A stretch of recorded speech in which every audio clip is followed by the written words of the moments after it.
बिस्मिल्लाहिर्रहमानिर्रहीम। अस्सलाम वालेकुम नाजरीन, आप मेरा यूट्यूब चैनल देख रहे हैं हकीकत प्लस।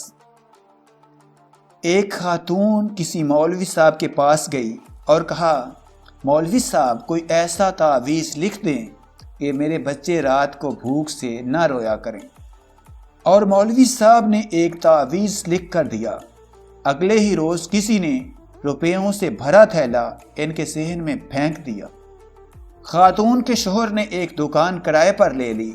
कारोबार में बरकत हुई और दुकानें बढ़ने लगी और पैसे की रेल पेल हो गई। एक दिन खातून की नज़र इस पुराने संदूक पर पड़ी जिसमें उन्होंने तावीज़ को महफूज कर रखा था। मौलवी साहब ने तावीज़ में क्या लिखा था, इस तजस्सुस में इसने तावीज़ खोल डाला। तावीज़ में लिखा था कि जब पैसे की रेल पेल हो जाए तो सारा पैसा छुपाने के बजाय ऐसे घरों में डाल देना जहां रात को बच्चों के रोने की आवाज़ आती हो।